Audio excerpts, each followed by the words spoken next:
sign kan in khom na te chen na hun kan lo nei photanga he kan zanina kalkangin anh khom na hun chatak mai kan nei thei don ania zanin hun min shai theng tu pathian masayin lom thu kan soya ispanin hei zanina hianin kor pasari ten hun kan mangdon ania zanina hei lau chin tu zong zong te in zawai in thole la lisa krista mingin chibai kala buk zewa iswanin hei tunlai kan bawra clearin khovel pum pui mai ishi awangin kan boy muk muk mai ania chutiang kara chwanin e atu ate ma hi hanin propo theya hanin propo ngam chi pon nilawa chutiang bawra kara kan omlai chwanin kan captainin ron manna chatak mai siamin hei zoom kalklangin in khom hona hunte aron ba saya tiang ba sena changa shahi alomong katia kan captain chunga po khanin lom thu kan sei anie masain kan in khom in kai shai turin pathian thu thiam nim ilo charin lo ngai thangu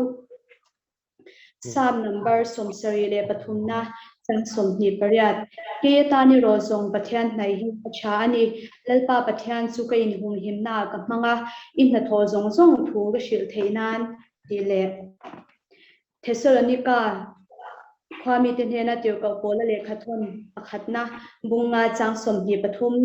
tin remna pathian nge chuan in pumin ti thyang him cheu ro se tin in kharau le in ril ru le in taksa chu kanlal pa iswa krista local huna chuan soisel bawin apuma hum himin omro se thu thyang him kan cherte talpan kan satan mal mi som sabro se kanin khomte lanin pathian ma kuni ni lo chung chayang lalpa kan pathian du tak min mangai tu he sanina nangin hun chatak min pe ka wangin ama sainin hena lom thu kan ron soya in he zanina kan hun man tur hi lalpa nangin min ron ompuila miron man puila kan hun man tur hi nangin min ompuya min chen chil lo chuanin engma lo mai ani don ani chumin ni bang chuanin lalpa ai thu kan ngai thak turte kin sharing kan ngai thak turte le worship kan clear how turte nangin tharau thyang ni min ron ompuila ti tur zong zong te tin at here tu how te poina ma somna kan chan nge thena turin tharang hun khatin nangin meron pol turin hena karon deal sia kin zanina zoom aron attend tu te mai ba ka kan bul le a cheve lami te tana tun huna tan le na kin se la tana mal somna lo ni thena turin zanina kan hun man hi nangin min ompui turin hena karon deal bok ache kan hun man tur song song ikutro puya hlan chungin song song song chui fa pala liswa krista mingin lom thui soi chungin karon din karon in plane soita kang khanin zanina hianin kor pasari ten hun kan mangania kan share chhuak shim shim ange Bungkawn kor college Veng kor Salem kor Veng South kor Mualpuikawn kor Tuikual kor le Khatla kor te nie ale tuna chuanin sharing kan lo ngai tha ho dona nga sharing ron nei tur hianin lerin tuanga Salem kor hilo somangu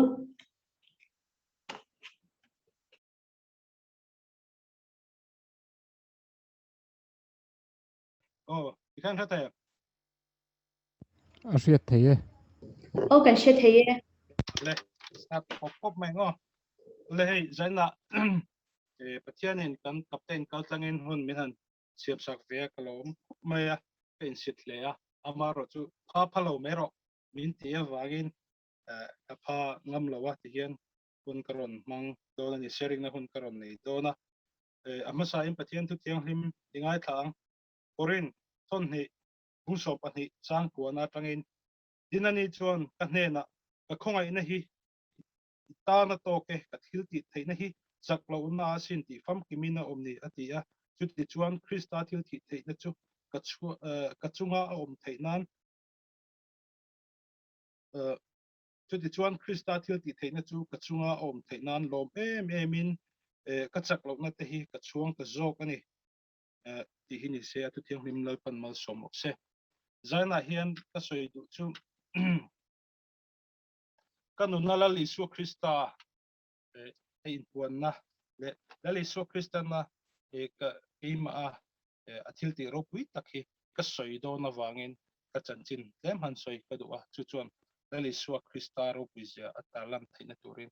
yitir ko polan ka chaklo na hi ka chuang ka zoka ati ang khan ke ngei po tu ma te chuan ti mai ila pathian no pan lai tangin YP a te kanan Salem chawa ti chuan ei ro chul em po nei lewin ka tiang kan hun kan han mang chawa amai ro chu ti chuan en ti dam rong bola te hial te lalpan min nei tir to a amaro chu kan han hun kan han mang zela ei zon na kong te kan han zo ti chuan en mi chitang eron kal khom na te vega an ti te khan kan khoka ti chuan in nun alo in thla da chu tian nun alo in thla da chuan amma a nge ti dam na te hial kenga khorana te chu tiang te poa lalpana tirna alama kalthin ha tuk na men lovin alo tuk thei reng maya kanun in tha da wa na wa in ke po chu kalo tu reng maya na tak main ti chuan ka du huna po ka thole thei to lo ni helai kan soi du tak chu nun in tha da hi apoi khop maya du huna a tho thei lo ani ti hi ka soi du wa chu ta chon ke nge po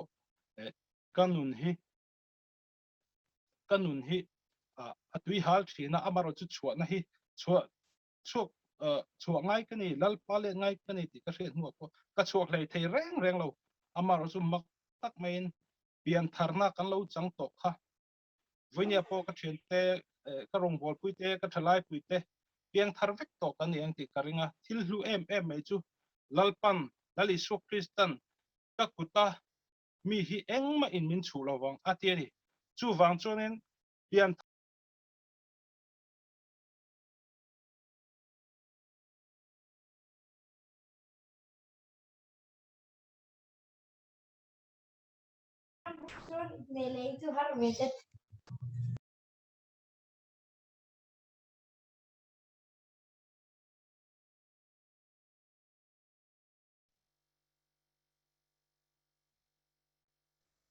ô chung a sha the lau tat mai a in mute đi lo puleri phone kha en mute tangai ein mute de ya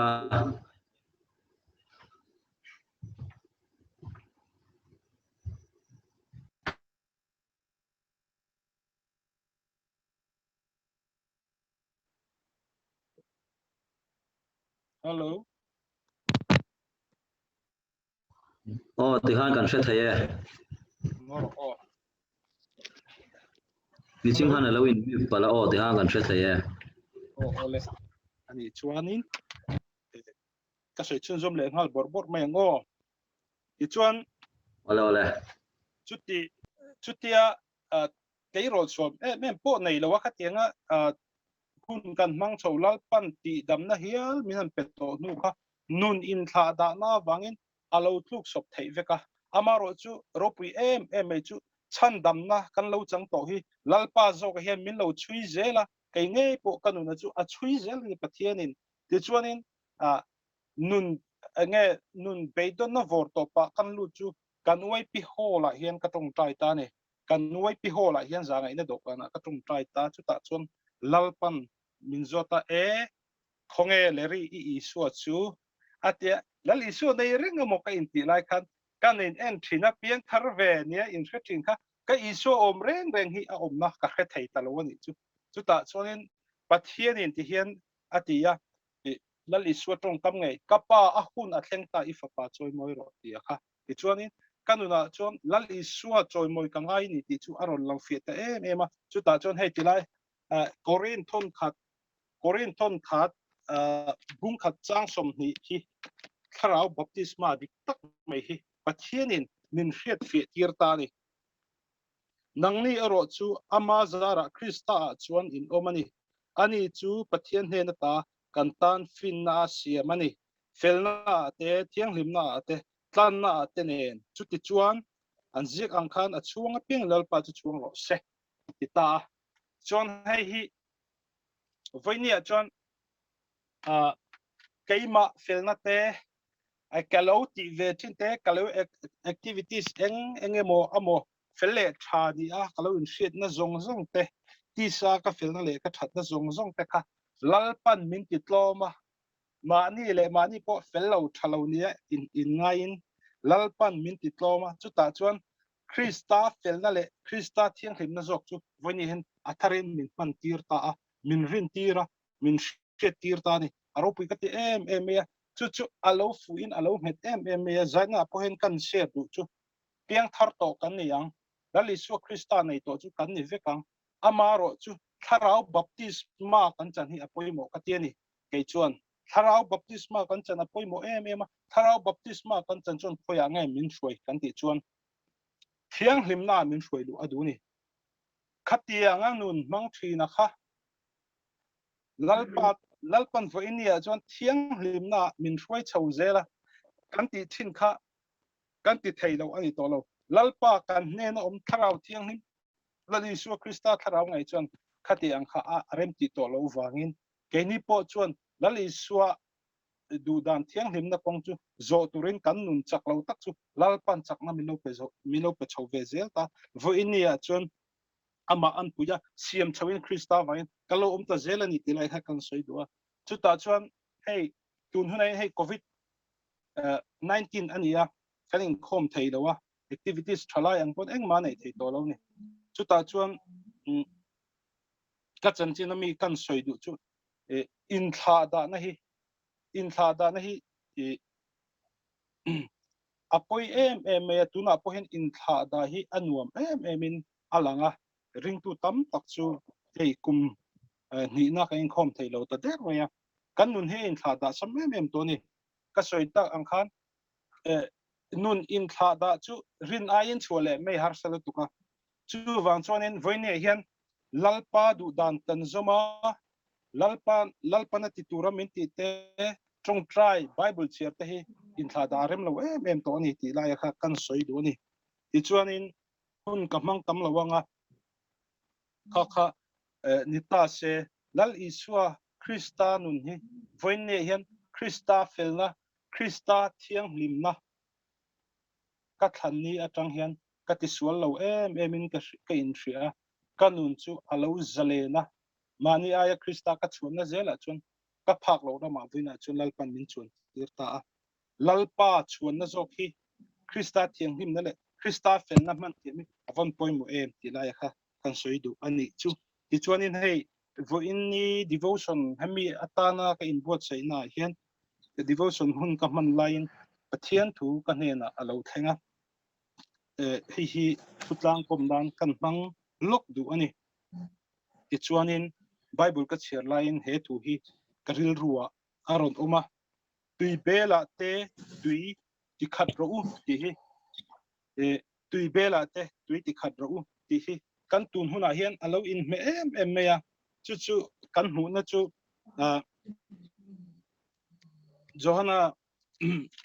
Johana zia ka khan ani a zona bung hia khan ani a kha kana khwa in nei na han kana khwa in nei na khan isho te azir te le anu te po an kal ve an som ve a chuta chuanin in nei loi chorwai an ei lai khan in nei loi chorwal an ei lai khan an wai ina kha azo tak me ni an wai ina zo kha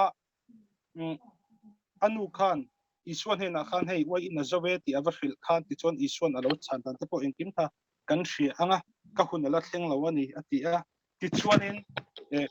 lal iswa chuan juda dana bel tui hlum bel angkha khatianga kham paru khan tui arong kwalin ada tirta a tui ada tira ti hian asoi ni tui bela te tui ti khat ro u atiani ti chuanin tui an ti khata sem ro ule atia isun sem ro ule ti khan an sem ta tui an sem ma se an sem chi kha enge ruai the fatu khan an tem kha poin tui tak mai alo ni a ti chuan mo nei tu pa nupui nei tu ra chu a kota mi te chuan wain atira atharan sema ti chuanin allo in tam nuwa alhui an sem le thin ania nang chu en ti ziange tun thleng meya wain tha ilo la von ni ilo la nei rek ni ti khan a zot ta ani tilai voine karil rualian meya ti chuanin kan soi du la ya chu tun hun hi loi chorwai ei hun ani to lo chumi je chu hei loi chorwai ka ti chu kan han lima ko frente bek ina te lam tu la te kan lam luya amo Sunday school te kan kala kan kal dul la amo S.A.Y rally S.A.Y congress kan te basin kan in zuya pandala ti khan ken ina him in ti khan hun kan mang thin ani tro i an lo pon core in tlo ton te joint fellowship te joint sport te kan ti a ti chuanin S.A.Y mit engemo kan ti a loi chorwai kan ei thin ani a core ang point a bial ang point a division ang point loi chorwai kan ei thin amaro chu voinia karil ron thar chu loi chorwai ei hun ani to lo loi chorwai azoto loi chorwai alo azoto lali son he to him in shet tirani bela te tuiti khabrau atini pathian thu hi shet chi oma pathian thu hi zom chi oma pathian thu hi chan chi oma ni voinia heti lai thu tui bela te tuiti khabrau ati hi chu zom chi ani thế thu hi pathian in voinia hian ka thalai puite nena kong tu ren min ti tlat ne in ka sia voinia hian pathian thu hi zom chi ani a kan thin lunga pian tharna bel sil fai so to sa angin da china ka soi ang khan e po piang thar to sa kalo ni piang thar to thin kalo ni bel sil fai to sa ang kan ni a voinia ka thalai puite kan zawai amaro chu tun huna hian tuiti kha angai chu nge omje kan ti chun Bible kan siara pathian hena kan trong traya pathian thulam kan ngai sak angai covid ania khovel thil news ti rang share tur oma ka enge pathian lakata minti danglam thei ma ring tu kan ni na minti that che thei minti da za thei thil tam tak a omani chu wang chon lalpa chon athu in no khatra u athu zokin in no khatra u an minti ani chu ta chon ropui chu why in an sema an engtik line nge why in chu tui chu why in a alo chantak an shalo ma se why in tui alo chang ang hian vo in nia lalpa thu kan shet ang nung nia kan shet lo te that a pe lo chung kan chiar te pe lo chung kalo thing thit ve na te pe lo chung pathian thu bible thu kalo chiar ve ram na te kha engtik nia nge ka shet lo hian lalpan why in tui taka hian a chan tir don ani ti voine lalpam thu min tir dan ani engtik line nge why in tui a chan don ke shet tur a omlo amar zo lalpan why in tui a chan tir don voine keni ka thalai pui te po a rongbolna chu tiangin anei thelo zau takin anei thelo amaro chu kan in chung kura tal kan then ko venga tal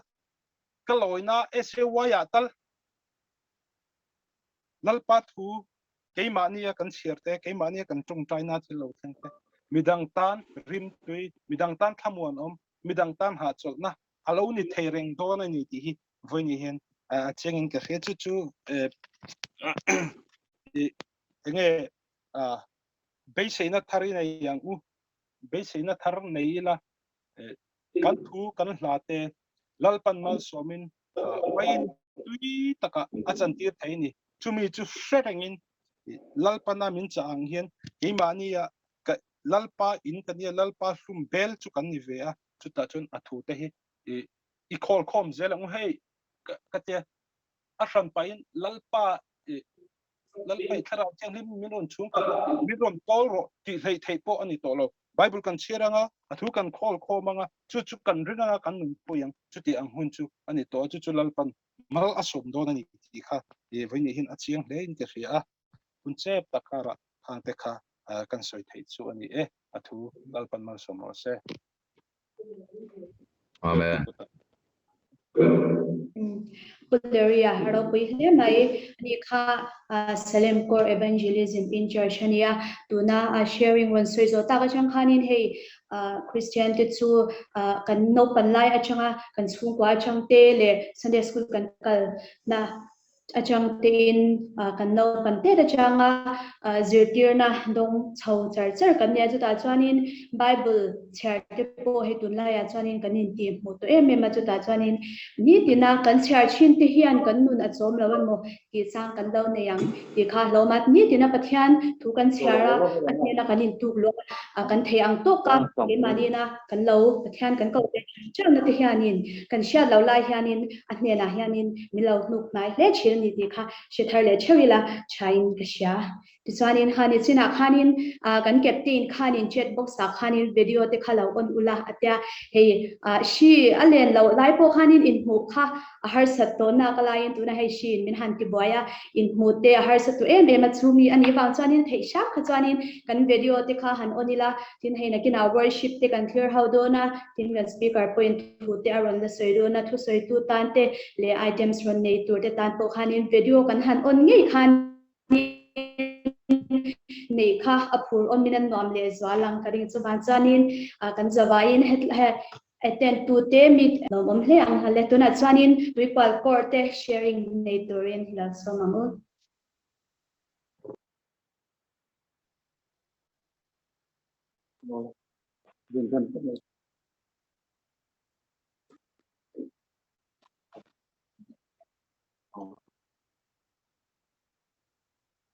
Yang sound not clear em le.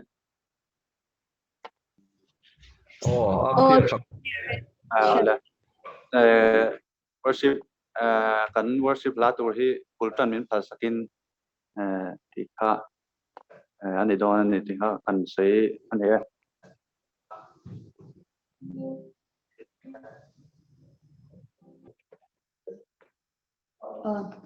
tuikual korte an sound kha a han chang lo zeu zeu china chuti chung chuanin an ril le ti tak zetin pathian an ron fakani ti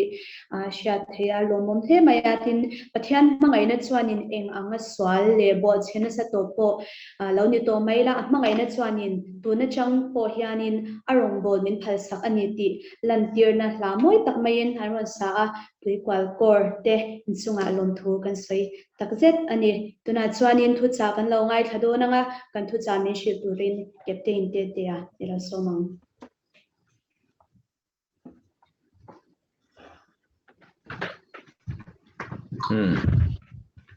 interesting le okay shit hey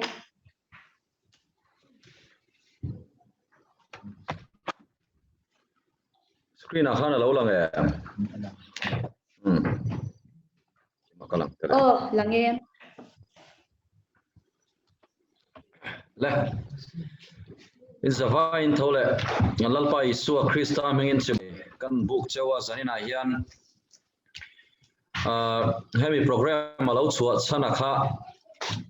atlang pui chong an hreto tho mai thela hlo pokanom mai thaya a big takin S.A.Y huai tu te kor tel zong zong chunga han lom thu kan an soya mani February thasau kanin hanin khom chhau theile zo a khanin tuna atel kora hian retreat program ang kha kan han manga kha milo soma wang polom thu te kan soi thar le a chuanin khami tanghanin tong trai na hian ka hrenga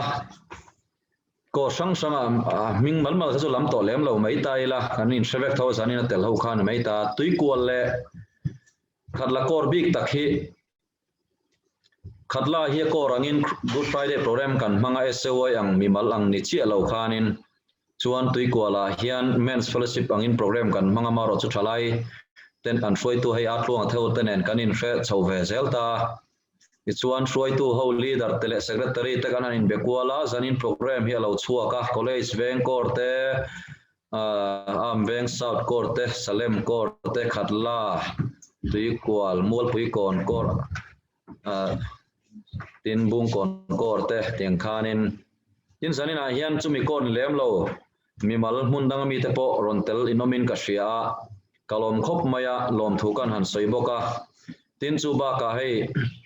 izanina zoom kan man thaina turatan hianin hriat puya captain hriat puyan milo boi puya tin to be SA officer hawina an zoom leisa te min han man tira hronin suai tu te chunga lom thu kanan soi mol mol ani chuan kan suai tu chunga polom thu ka soya sharing le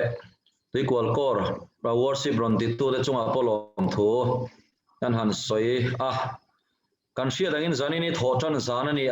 in khom thei pa ngai chuni se ma ni kora theu S.A.Y te kan in khom zanani maro chu sia wangin kan rongbol na achun som thei silofa thu soi chak do anga te hamil lo ngai anga ti program te hi mishing takin bu aseng ti khamil lo khatiang ril ru hai lo pu the ka hlaw ang reng khop mai le lama chuan in thla sun nei ka khat thowa amaro chu ti rol chuan in enga retreat te po kan nei hawa omni kham ten hun kan manga paisa seng ten hun khatiang han hun kan mang tho zani na mani omuna tanga hun man thaina na chu tin ka thin lo hello thleng na se em mai chu in thasung takin suai tu te kan hanin be kuala tian hemi program hi alo chuaka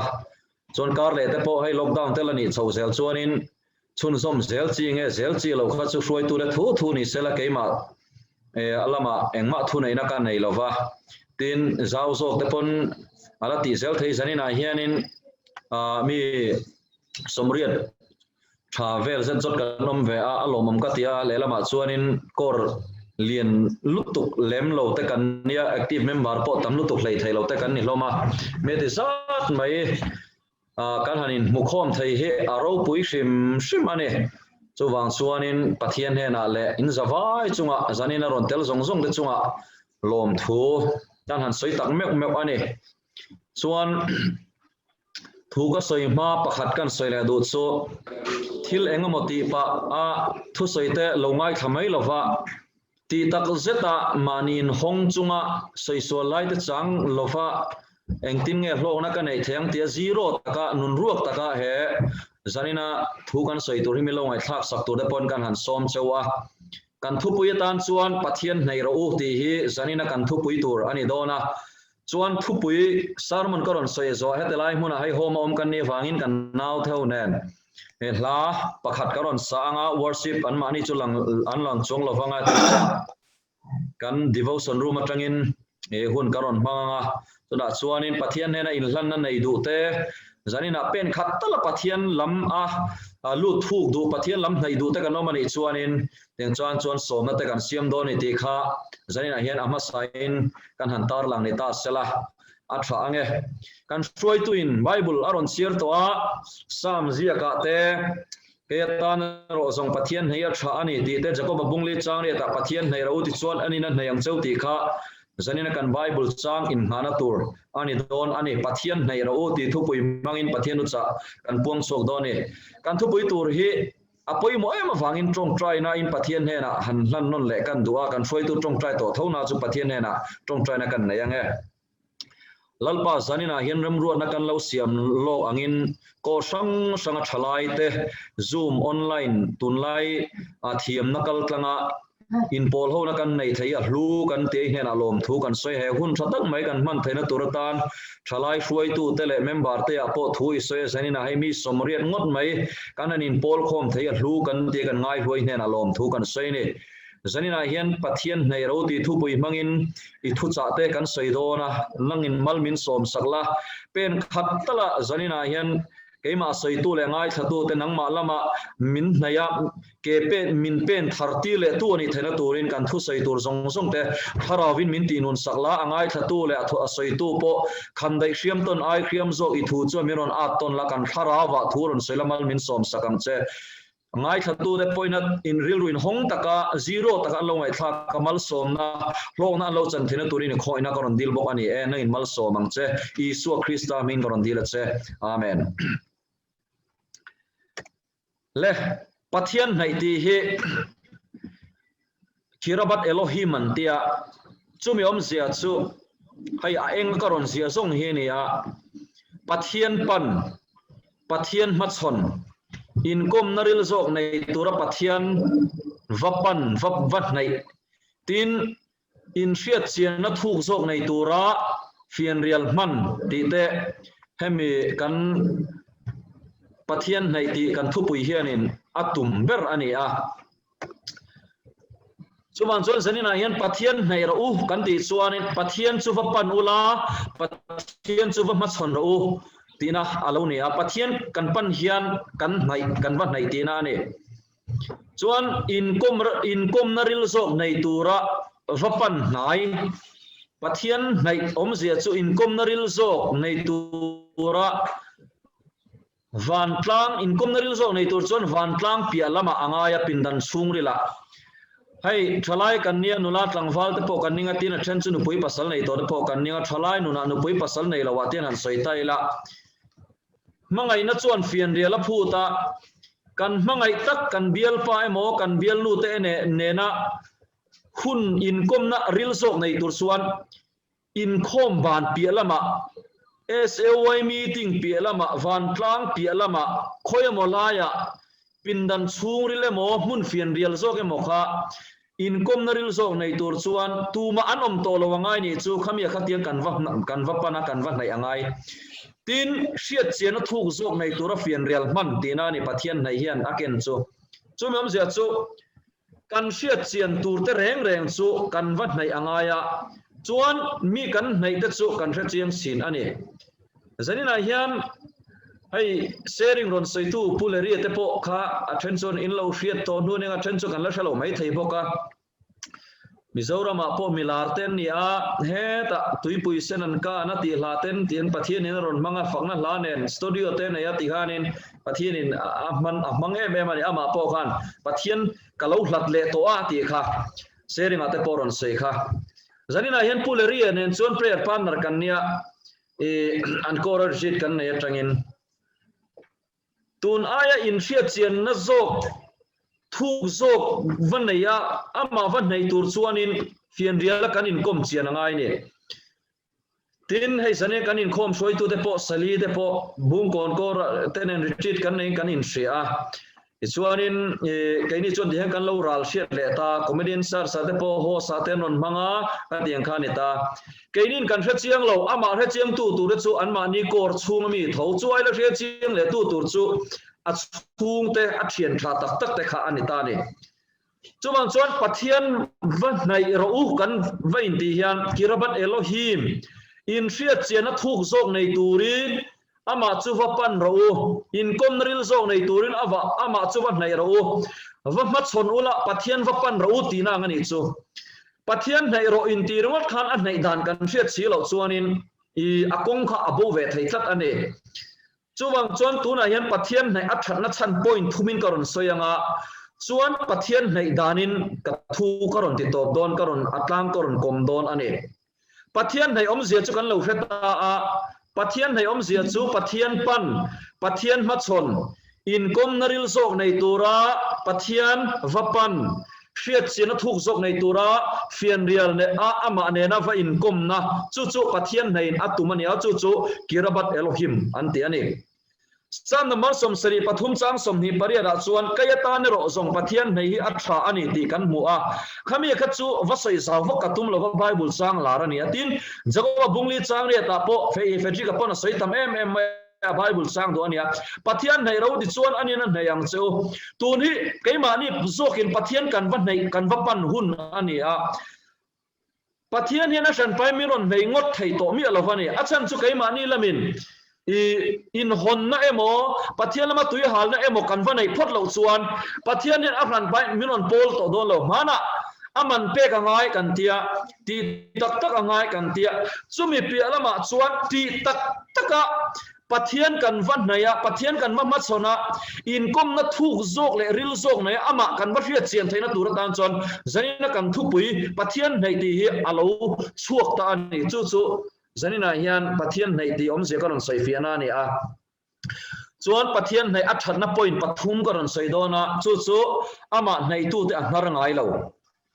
pakhatna tin panina chuan ama hlata om te an boral dona wangin pathian nei a tha ani tira pathumna chuan kan mamo em awangin pathian nei hi atha ani hei he toite tein karon sei don ani pakhatna chuan pathian nei athatna chan pakhatna chuan ama nei tu te anar ngai lo ani Zona bungruk chang som thum pasaria chuan tu po kan hena local chu kan not suak top lovang ti kan mua tilali suan zona bungruk chang som thum pangana tu po kan hena local chu arila tram lovang keimani zok chu anhen kan va kalangaya keimani zok chuan anhen kan va pan nangaya ama chu kan va nai angaya ni chu zanina kan in khom kan zoom meeting in khom po hi pathian kan nai na man ruwa chauzel ani kina an soi chauzel anga chuan lali suwa hun lai kan en chuan bible apo kan ena tu po ama nei tu te ama pan tu te kha damlo anni emo phar anni emo middle anni emo ke bai anni emo zeng anni emo no pang anni emo puiting anni emo damlo natin reng tuar tu te tin mithi te po kha lali su an vapana lali su an vasoma an va nei chuanin lali su khan tu ma hi alo ti thon ngai lo ani ama nei tu te beidong in asiam ngai lo sam number za somli panga chang som pare som pakwa chuan lalpa chuan akau tu zong zong te chu an nei thina ti tak zeta ama kau tu te chu ti kan mu ani chuwang chon zanina hian kan that lai nun le kan wang lai nun kan man so mek lai hian nu kan ni emo pa kan ni emo thalai zong lai nu pui pasal nei mai tur kan ni emo ngai zong het kan nei emo nei lo emo eng mi po ni la kan khomel nu ni a che em to ringot mai ni tu na hian sui ngai levin chanchin thar han chiari la chanchin tha ngai khak tur om lawa chanchin thar han enila ngai khak turom lawa chiarila mu turom lawa chiarna lir mang an le chungping na lirin kan khovel hi thil chalo lirin ti hian minon nang mol mai ni chudiang kara chuan lalpa chuan ama kautu zong zong te chu anai thina ti tak zeta ama kautu te chu ati ni chu hallelujah avaro puidro sanina yam ama nei tu chu mi tu po eng mi po ni sela pathian yan anar ngai mi alo ani chuwang chuan sanina hian kan point ma sabera tan chuan ama nei tu te pathian in anar ngai lo ani chanchin tha marka sia kan en chuan marka bung soma ti hian kan mu a middle bharti mai chanchin kan mu ani bharti mai chanchina khanin jericho khwalali sona lo thlen khanin azir tir tele mi puitam takinan zuya ti ichuan bharti mai choi alema kan buang hian middelania kongsira lali so jericho lu khan alo om ve a ichuanin alo auta ni chu lali su ani ti nazaret isu ani ti hriat vele khan lali su kha bharti mai khanin ti khan ama beisaina thinlung nen afat naya alo awa akain chura chuanin isu davida papa mi khongai rotin lali su kha akain alo awa alo chel ding ani chu bible le soidan chuanin isu davida papa mi khongai roti kha chang somli le pakwana khan isu ading ate khalai ta khia ro pui khop mai isu alo dinga ichuan lali suadin khanin middle akova anena chuan thamong takin omla thoro atia akova chura chuanin azuang thova I suan nena ani chu loka tihan avapan naya lali suan chuan ti hian ti tani ichunga engtia ka ti ngei duatia middle bharti mai chuan raboni zirtir tu mu thai ka duani ate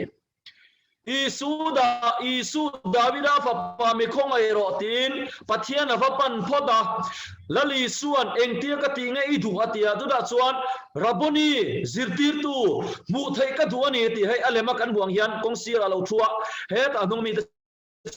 an lo nui zat ane ma se ama khan pathian a bei sei tan awang le pathian awan nei tan awangin awlo turin an ti ama se ani chu awring zual sawa tin bible chu na soyani chuwang chon zarina hian mi in nunril tram na atanga pathian avapana pathian awan nei chuan pathian nei ro ti chuan anina nayang cheu tiang chi khan pen khat sawa pathian kan man nei chuan pathian hen ale tam dakin min lo nei thin ani kun khir kara pen khat talin zarina hian pathian hi pan nai le u chu kanin som na ani tin hai an hoi zo ga hian kan mu a meichia kum som le pani athia pu to bible in soidan chuan luka bungri ta kan mu a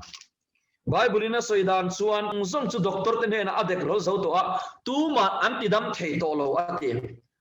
abeidon kha mutinarin om ตูมันอันที่น้ำไทยโตละฟะอาสุมในทรงส่งค่ะอเด็กรัลฟักตัวนี่มาเสียอัลเลมากันบวงเฮียนละลีสัวอโลกัลนีที่เสียดคานอปวนมอร์อวัตการินในนปวนมอร์อวัตกาที่ส่วนอปวนมอร์อเดียจังส่วนละลีสัวทิลตีไทยนั่นจู่กุมสมเละปันหิไม่เช่ที่พูดเนี่ยนะส่วนนี้อโลชวกตาจุดส่วนนี้อีสัวส่วนตุงเอนิมิเด็กขาอเดข้าไม่ใช่ที่พูดกันละลีสัวข้าอวัปปนาอวัตเนียเวสัยนั่นเองอวัตเนียละลีสัวส่วนตุงเอมินเด็กขาที่อาศัยตีร์เตนเปเตอร์เตนลลปามินันเนกห้วยเสียอาทิยามาเซละลีสัวส่วนนิโลทิลดีไทยนะกัดชูมาจังอินะอัดชัวกาเตเฮเดลายทิลดีไทยนะฮีดูนามิสอันเตียจู่มีอมเสียจู่ให้ทิลดีไทยนะปัทยันทิลดีไทยนะสักลุตุกสวยนะอันนี้ปาวาร์ทิลดีไทยนะสวยนะอันนี้จู่ละลีสัวเนี่ยนะจังหานะชัวกัดไม่เนี่ยที่ส่วนข้าไม่ใช่ที่พูดข้าจบเด็ดสิลินอาลาวดัมมาละนี่ตีกันมัวอินทุบไทยทอดละว่าคูรจุงนี่ส่วนเนี่ยนะอาลาวกะละอับบกขุปะอเดชันละลีส่วนนะโซตาจุดส่วนอาลาวดัมต่างมาละนี่ตีกันมัวละลีส่วนอิรินนะอิดัมปุยนี่อติค่ะจันนี่นะยันพอยขันน่าส่วนอามาปันตูอามาในตูเตปะเทียนยันอาลาวติดคนหายแล้วอันนี้นุนตุยหันนั่นแหละริลทรัมนั่นเองตุนุนายานละลีสวติตั้งเสด็จกันละปันไทยกันละปันดูอันนี้พัดชวนข้าเรามัลสมนะข้าเราจันเล็ดนี่เอลิซาข้าเราจันเล็ดนี่เอลิสันอัศงังคานจันนาพยันข้าเรามัลสมในปะเทียนมินเป็กนุนเละอดูอันนี้จู่ปะเทียนมินเกานะอันนี้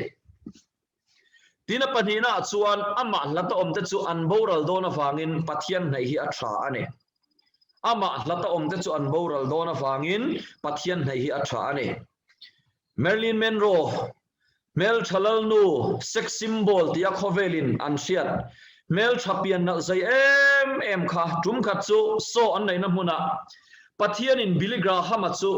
เมลินเมนโรเนี่ยนะจันจินชัชิลตูรินอตีระจุดส่วนเมนโรส่วนที่เฮียนอาลาวตีอันนี้บิลิกราฮามันเนี่ยนะส่วนอีปะเทียนเวค่ะเองตานมากติโลเวตีนอาลาวชางอ่ะที่ส่วนบิลิกราฮามันส่วนเมลินเมนโรส่วนจันจินชาอวชิลาเมลินเมนโรส่วนอีปะเทียนเวค่ะเองตานมากติโลเวที่อาลาวชานะจังอ่ะการขัดนัวเมลชาลลนูเซ็กซิมโบลเปลี่ยนนั่นเอ็มไม่เมลินเมนโรส่วนทีนชาร์อาลาวนิตาอันนี้สามนับมาสมเลปรุงนัสางลีน่าส่วนลัลปะอายปะเทียนดังขังตุเดส่วนลุงไงนั่นเตอลปุงอ่ะสามสมเสปทุมสังสมนิเลปริปสรีน่าส่วนง่ายเตนังมาละตอมเดส่วนโบราลโดนสีอ่ะส่วนอินสรินาฮิยันปะเทียนละตอมเตปะเทียนในดูโลเฮ็ดยังหุ่นฮาร์ซาเลหุ่นขิรอาลาวเข็นไล่ปอยมันซาโลกะปอยเดไล่กันน้ำหุ่นกันบุลโลกะส่วนอินทอมมักตักจุอินทอมที่เอามันเอกเสียเนี่ยทลายอันนี้ที่ยันตัวนังหุ่นขิรการะปอจูนอินซานะฮันมิงเซมเอ็มมายาจุดยังส่วนตัวอยู่ฮัลโหลเร่งในเราปัทยันปันนัดสังละเชลปัทยันในนัดสังเชลเฮกันทลายเมมบาร์ซิงะกันชุ่มตะซิงะปอนุนตัวอยู่ฮัลโหลในเราเฮเองก็มซับปัทยันในชานะเร่งนั่นในเราเฮอันอมคัดอันนี้ช่วงส่วนอามาละตอมเดชอันโบราณโดนะลัลปะไอปะเทียนดังขังตัวเดชอันลุงไงนั่นแต่ที่ปุนินอารมณ์โดนะนี่หุ่นชากันในลายยันเสนินายันปะเทียนอินให้ทั้งแหล่งอุตินเฮซูมมีติ้งกัลตังยันทลายเมมบาร์แต่สันนิรอนเตลส่งในโปกันอินโซมเลยอันนี้จอห์นเลนนะดับบิติลสอยคริสเตียนนะฮิจูอัลโตเวกังอีสวายกันลาร์โตโซอาติยาลัลีสวปอัชามาเซอสุยตูเดปมีมอลเตเตอันนี้ตีสุมิทัวใส่นูโลกาส่วนจัตุอันโบราณนะเชมหุนักลตูรินกาลุมอันนี้จอห์นเลนนะจูลัลีสวายกันลาร์โตโซกับคริสเตียนนะฮิจูอัลโตปังอาติมาเซอสุยจังหุนไรโลเตอามาละตอมเดจูอันโบราณโดนเกตานรอส่งปะเทียนให้อัชาอันนี้ที่ไบเบิลกันบัวอามาละตูเตอามาในดูเราตูเดจูเฮโคเวล่าทีนะข้าเราทีนะเต tin chatuan muna po sem mun chatuan sem na an mabak ani chuwang chon zarina hian ngun daga kanin ngai tu chian apoi mo a kai chu mana kapian thar to thoti ani rangot lova tuna hian pathian nen kanin bepok ngaiem kharau thiang limi kai mania na ala thong ngaiem kharau thiang limen kan thin lunga thu ala soi ngaiem ti kanin zona tur poi mo zok ani mana pathian kan nei thina rong kan bol thina thalai soi tu kan ni a hei nikum lockdown le turin ka rengot apo hian han ngai tu ta ola thalai soi tu in kha da hi ka shetam em ani an samme dana te an nun mandu dana te sunday po serna chang she to lo luya lo kal ta vel mai te in ti limna muna lom ta vel mai te an tam em ani tum khat so thalai soi tu pakhat S.A.Y soi tu pakhat office bearers an ko ra po poi mo em mai hian minon bianikum lockdown bar tha so khanin chuda thilon sai chu putete milo trong trai puite chumi mun pakhana ka zina chuta chuanin in turem chang alo oma ka in ve tame ka rilu in thiam lo khop mai te rong bol puiten an hu phak to lo ma se khami muna khan thalai rong bol S.A.Y activities alo chol to boxi a retreat nai arem lova in khom alo to pa S.A.Y meeting alo to pa mun pakhana azinna in narem chang alo mu ta ka wangin dehan alo in maya arong bol puida chuan soilo ma se an mumi alo ma se ril ruwa in thiam lo na anei chat ani chudiang chia chuan tun huna thalai suai tu tam takte thalai member S.A.Y suai tu le member tam takte S.A.Y activities na tang income retreat praise and worship ko sana aman thai to silawa mitam da khian pathian neina chang an shalo an kharau lam nu ni a chaw tel tel ani chuwang sori ni zarina yan he zoom meeting program kan lo bu sai na san so kaya ta ne ro zong pathian nei a tha ani mana pathian nei thin te an lo dung to la mana lalpa wanga mit tui ka thin te an mit tui alo tangai to lawa lalpa wanga ban phar thin te an lo ban phar ngai to lawa lalpa awanga ke pen chu thin te an lo chol to an chuwang so zarina ya pathian nei ro ti thupuya ka ron khan san so pathian kan nei non le hi apoi mo ani ke nge po yan pathian kan nei non le fo hi apoi mo ani hi zarina yan ka ron soi chan ani tin adot le chuanin tum khat so Brazil nula achian tenen kar an leng chuak dona anu hian a vo mu zui trok ka kar chunga an chuang to anu chuan afanu hena chuan kafanu pathian in veng him cheuro seti in avatha sama chuda chuan chunula chuan anu hena chuan I pathian ve kha he bom chunga hian lom ve mai ro se atia I chuan kara chuan an chuanga in ti himna huna kaltur chuan an leng suak ta ni nula le tlangwal rola chu an tan so tang rei lo te a chuan car accident thom an hria a Brazil nula chuan na car chu alo accident ani ti an hria a chuang zong chu a hmuna an thi fek ane an boral vek ane I chuan bom chunga an car chunga bom pakhat oma kha bom chunga khan artui hi alo oma ni amai ro chu khami bom chunga artui oma kha ake mi alavani chu anui na bom zui trok ka boite pathian in veng him cheuro se tia afanu avangen khan chunula chuan I pathian ve chu bom chunga lo mai ro se ati wangin kha bom chunga khan pathian chu alo omaniam a chuang zong te an accident an thiveka akar po cheveka ma semo makdu mai chu khami bom chunga khan artui oma chu ake mi alo a chan chuang e kan ti chuan bom chunga khan pathian chu alo nge ani kara chi a chuang te po mishing thina phial po thlen line enga tinge artuya kelo pathian wanga ne ama hlatom te chuan boral don sia sam som seri pathum sang som ni le pasari na pathian hlatom te chuan boral don wangin zanina hian pathian nei hi a thwa ani lockdown in kara po thalai tam tak an thia covid awangin mian thia tuita wang ten mi po an thia engamo rui lo le at kai noi wang pon mania lo ga pon on ti chuaka thian tam em ani kum sa ni som ni chunga kan ama tong ai rui thei thil wanga thi an tam zok ani chowang in pin nan chung de la pathian neya kan lo pol ngai to lo ani pon sanina hian pathian nei ro di suan ani nan heng cho kaya ta na ro song pathian neya tha ani ti thupuya aron khan la chan so hei hi ani pathian kan lo lat fo thin kan pian thar to nuwa rong kan bol to nuwa sia lo lenga kan nong bol na te ko sana chuan ti cholina lo oma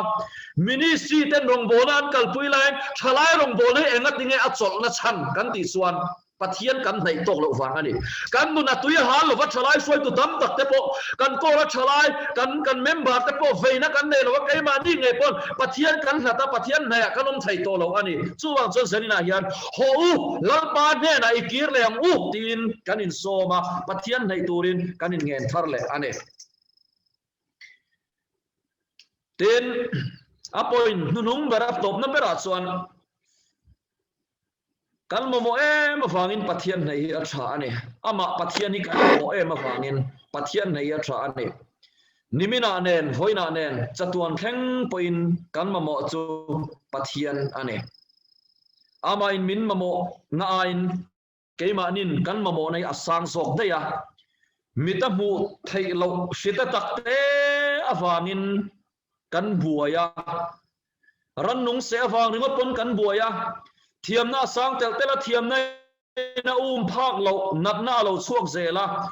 dam doi na sang kang tel tel hei zola po solai kan pi lo ka trinity hospital changchung em lo oma ebenezer hospital private hospital changchung tak hol ni danga kan lam bu ngai lo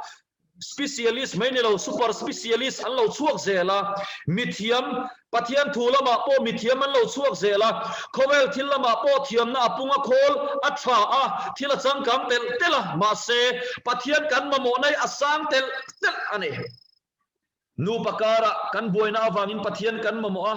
kan rong bol na ta rong bol tu te pon kan mamo eng kim awangin pathian ni kan mamo ani chuwang chon sanina hian kan mamo awangin pathian nei hi atha ani pathian nei ro ti chuan anin naiang cheu pathian nei kan mamo na chan point thum karon soita a ti chuan engtin nge pathian chu kan naiang ti toite te in karon soilenga tlang kom na turin hei kan shiat sa fek thawani zanina hian pathian kan nei theina chan tur chu pathian nei ro in ti ringot engtin nge pathian kan naiang ti kha chulai te chu karon soi do ani pakhatna chuan tong trai na mangin pathian kan nei don ani setana huat ber chu kan tong trai na ani pathian nei na thaber po tong trai na thawani hei zanina hian a bik takin bok khupa tong trai na hian thil na sa takate ti ka sai war duwa tuna alema kan buang hianin hei tong trai sakria hi oma tong trai na tak va break thu na tak hi om bokane chuan chon zanina po hian kan tong trai dona pathian kan nei le don ni tong trai na mangin pathian ni kan lo bepok ngai to lo wa kan hong chin lalpa chu kan lati reng ani mai thei ma se kan churil kan khara wa hian lalpa biak po na tak churil khara nun tak hian kan la nei ngai am hei zanina kan soi do chu kan bo na san karon lu harna san po ma zanina tangin zanina po sarmon kan soi thei lova kan bo ruak chu tharau thil ma thoron kheng na sal tu kan e kan bo ruak kharon danglam ta vek maya tong trai ro na kan ne kan top thei lova fakna la kan sa kan bok khuba de hana thei angin pathian kan faka kan soi moi ani tharau bo ruak chu na sadakin lo kheng ni zanina tang hian in tong trai puin pokoron dil hal revival crusade kan tanani zantin in khom kan bei chho charcha zanina tangin revival crusade program kan tanai kan homa po tharau lama masona thang lian turin chuda chon kema testimony pakhat karon ze do chu bok khupa tong trai na hi apoi mo khop mai hoina po he hun ka bana turatan hian bok khupin ka tong trai a chu chuan thilati thayani bok khup chuan tlom na vor to pa en tirani chuwang chon zanina hian engtin nge pathian kan nayang tong trai na mangin lalpa kan lo ti sakria ngot to mai thaya thing thia mo bok khupe mo ti tak zida kan pindan chungrila pathian kan naya ama kan nei kan pan non le hi apoi mo em ani chu pathian nei khai nge kan ti kha ปะเทียนในโซอามาเชียเจียนนะโซกในตัวระเชียเจียนนะทุกโซกในตัวระปะเทียนกันว่ามาสนเฮียนี่จะนี่นะเห็นมิชิงกันมาสนโดนหรือว่าปะเทียนกันมาสนนะจูตักโซนี่ปะเทียนในเราที่ส่วนนั้นนี่นั่นเองเจ้าที่จะก็บุงลีจางนี่ตะกันหัวนัสนาค่ะที่นับปนินาส่วนไบเบิลเชียไบเบิลหิงไงนัทฮาร์เลยละไบเบิลเชียร์ละมังยันปะเทียนนี่อินไหนนนแรงโอปะเทียนทุรุกเชียร์นั้นนาร์เบอร์สโมไบเบิลเชียร์เฮียนี่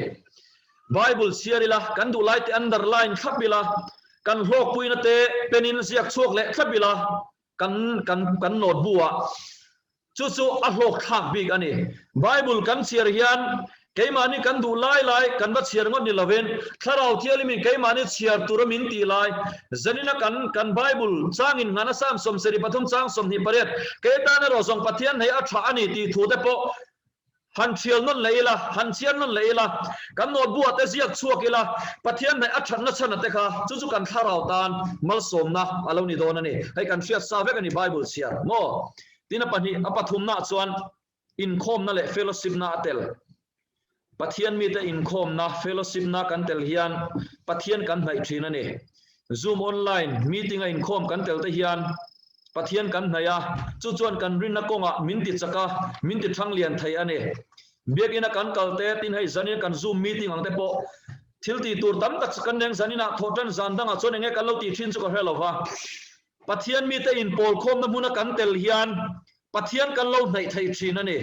fellowship na zoom hey ministry zoom ate portal thin turani a arem chana mun zoom online in khom te khatiang chi akhan kantel thin turani chu chuan pathian minlo nei tir zelani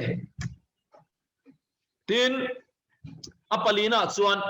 fakna hlale sarmon te ngai thak thin turani fakna hlate tharau lam hlate le sarmon kan ngai thak hian kan tharau nam nun achoma hay u farmang te earphone mang te in kan rem chan dana zirin pathian fakna hlate sarmon te atam thai ang ber ngai thak turani jago ba bungli chang re ta pathian nei ro ti chuan anin an nei ang seo ti kan mo ani pathian nei dan pali karon soile ta pakhatna chuan tong trai na mangin panina chuan bible share tin pathumna chuan in khom na le fellowship na kan batel hian pathian kan nei thai ani tin pathumna chuan fangna hlale sarmon kan wangai thaka keima ni nge pon pathian kan wa fakte keima ni nge po khetiak thu pathian thu kan wa soite hian pathian kan lo nai thin ane chuan pathian nei athat na chan tuna khanin kan cheta theu khan han lut lok ta ila tuna karon soiba ga khanin chat message a khan in tho khom lok te nguma ni tangin hay example a thil pahat karon tia poisa charna tum kha chu thalai S.A.Y kor pahdayan rombol na kan nei pathian nei athat na chan poi ni thokhom teng kan tia chu da chuan an S.A.Y shoi tu pakha chuan pathian nei chu paisa charna ron tia chu aron ti na chan chu ron soi fia anoi za thla khom maya tak sachet na lo changani tak sachet na changa di chuanin tian avir akuna hallelujah amen atia an biak in kot vela khanin a tak sachet na a changa tia vir kol vela khan biak in kota khanin poisa hi lo omani chu atak sache na chang hetia hallelujah amen tia vir kol ve ha poisa hi zuk tharani chu pathian nei athat na chan poina khan pathian nei chu poisa sarna te na ron da sok ta ni chuan chuanin tuna khanin in cheta hanin ron chet lok teule kalo en sin lok ang pathian nei athat na chana kha a point te no nang lo chin lok teule kalo en chin lok ang pathian nei chu hlim na le thamon na pathian nei hi mi hring tanun kong hruai tu ani ron soi zel to pathian nei athana mani te ya khan chatuan nun nei na pathian kan nei chuan chatuan nun kan nei don ani pathian nei thatna chan pakhat chu chatuan nun nei na pathian nei chu kan nun min choma kan ni phak bak min ni tir tin pathian nei athana chan chu mani bokin ara kan seng le thina ni avan travel pathian kan nei chon ke mani bokin ra kan seng le tin pathian nei athat na chan chu suala klung na la ka tangin min san him thin pathian nei chu khovel thila lung ngai na min tla buak lai point thamona tak tak kan nei thin cheta khan ron ser zel to hei pathian nei athat na chan hi point tak mani nu na train saitur a omani khenchin atanga ma son na ani pathian kan wa nei chuan kan khenchin atangin ma kan son lim limi pathian nei athat na chan chu mi mol berte po tifing tu ni avaro pui dero pathian kan nei chuan he lei hi vanrama ngin kan lo tem lok thina ni aro pui ani to pathian kan nei chuan khovel som takhi vanram angin sung ko ta po hi kan tem lok thai ani ron chet zero pathian nei thana chana kha toite te in soi ho lok te ung khalai te kha zanina te po hianin tien pathian nei na program kan han bua saita heng ngot te hian tin pathian nei thana chu thamwon na pathian nei na chu mal som don na ani ti te thamwon na le chol na pathian kan nei chuan ma point min lo nei thin ani pathian nei athat na chu hrisel na avan ro pui ve avan thalom ve point ho hi tin pathian kan nei chuan rin om na te mangai na te tin pathian kan nei chuan eng skima thil kan lo ti thaya kan nun po hlimani pathian kan nei chuan kan nun salena amanen kan in pol reng thayani nun salen na ani pathian kan nei chuan kan du song eng kim in pathin tharau lam veka khovel lam thil kheng po in soi tur tam om hle mai zanina hian mani nun chewa po hanin entaila pathian kan nei chuan kan nun atanga thirhen pathian nei a hlo na katon hriat katona pi lo na chu katona pianga pathian awangin kalom zel thina ni min pathian nei chuan alo lom zel theni chiar zel logang pathian nei athat na chan chu helaya mal som don na le lu thung na atan khovel lung ngai na le buaina paldan kan thiam thin pathian kan nei chuan pathian nei athat na chu mit warna thudik khi thu takina thlaga khovel mi te thirna dani lovin tharau thirna mitin kan thir thin nun adang dei ani pathian nei hi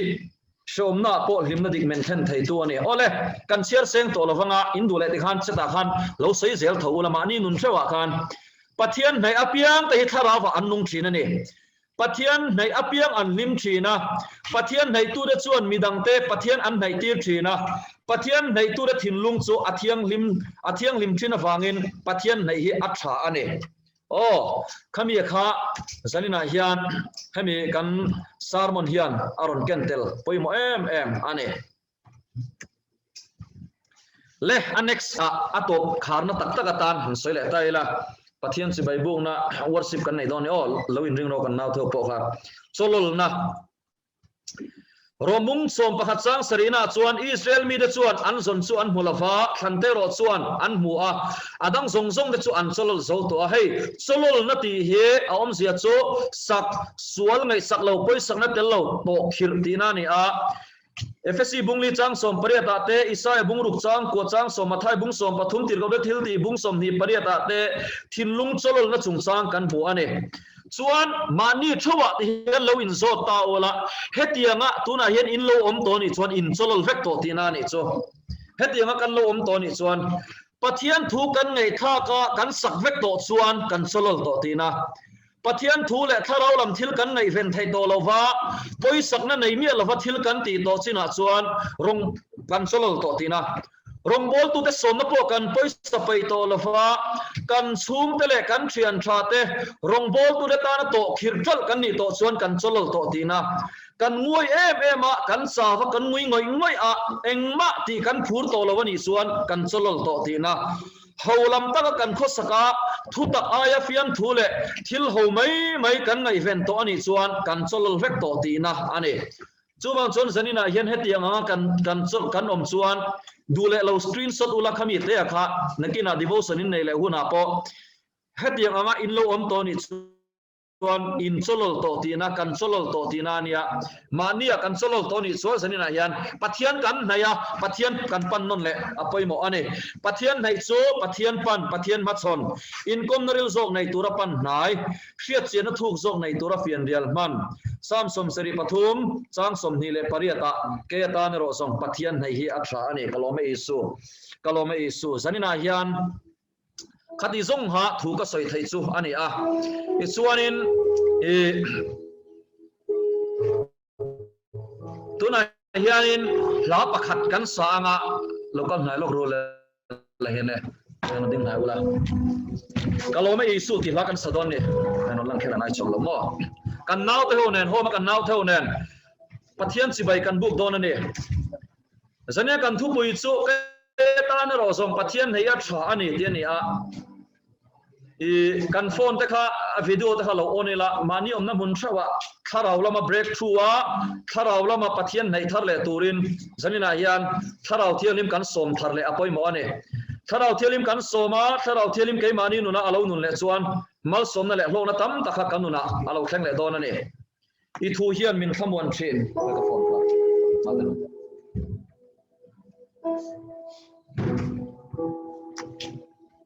solo tira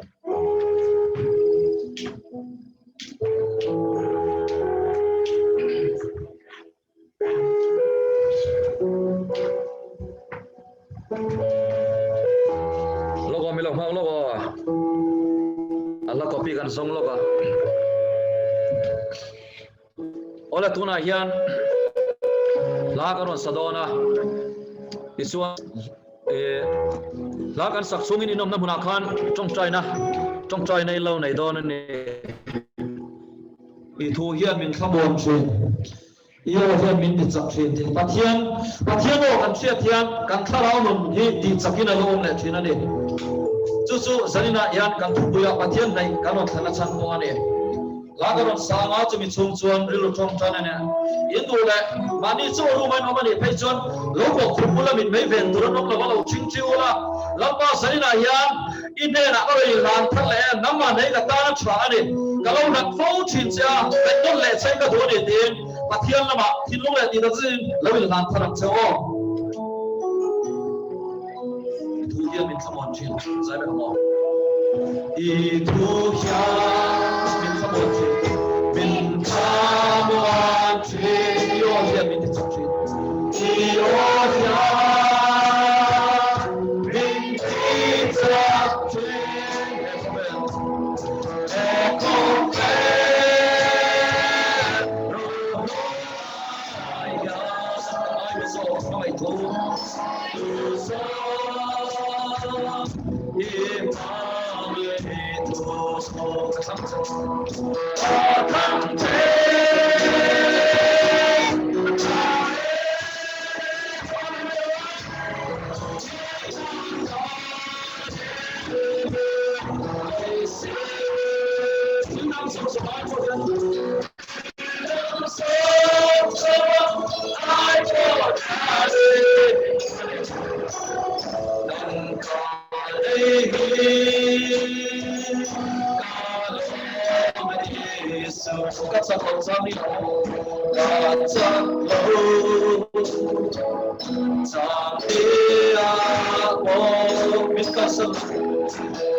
achibai buk tu ten kharau le ti tak zenin pa achibai buk tu rani hallelujah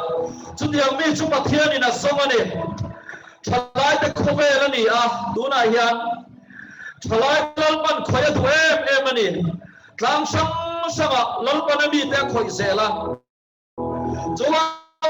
chuan kan ko thalai te ko lalpa thara minon kan man sela harna revival chalo khetre ro se kan mi manuna hian kaya tane ro som pathian na ya chhani te sanna hian lalpai nei thale bo hallelujah amen sandam na dangom lo sandam na dangom lo dang ma om lo kom dang re yo lo kom dang re ya om lo kom le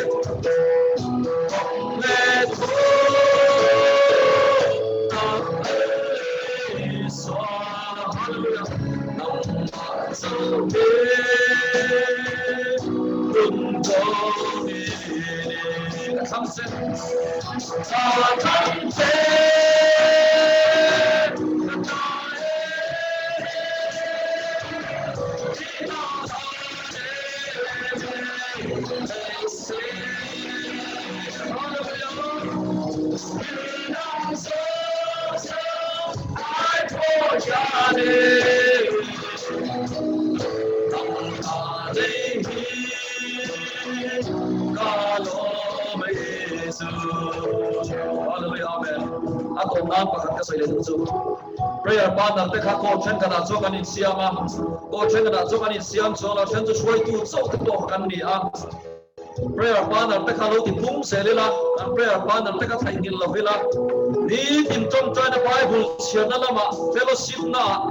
tin sanin kan zoom in khom te ko hi nei le thwa kan ti chuan choi tu de ka tangin de ha kan ning bele anga ka le thon sana ko pathin ne ma ti chuan kan mang le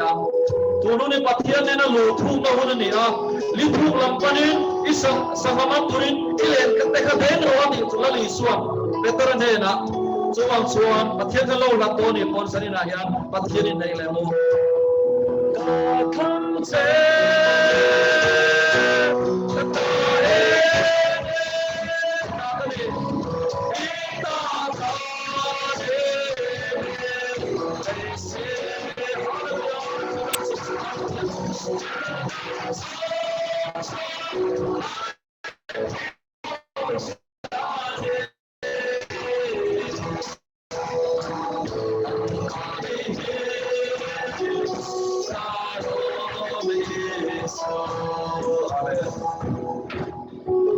Azom hasanina amunan man thai chuni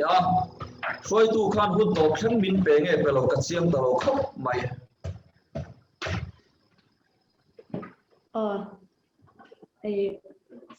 atopa kan speaker khanin ale kan speaker kha kina hun top na khanin he munle munna kan ni lo hloma bang khanin mal som chong chai na khanin min chin sakse ti kha kan so da zanin chu aro pui le mai ti ro anwa min na kham lo hle maya pathianin rem ati ni chwanin na rang the ang berin in khomna hauna hun po kan nei le thwai tura ngai la change ti chuanin kha zanina khanin kan speaker khanin pathian nai achu zia chang tak mai na ron soya han aron soi kim hle maya I han soi le em tur po kha chen to lawani tin pathian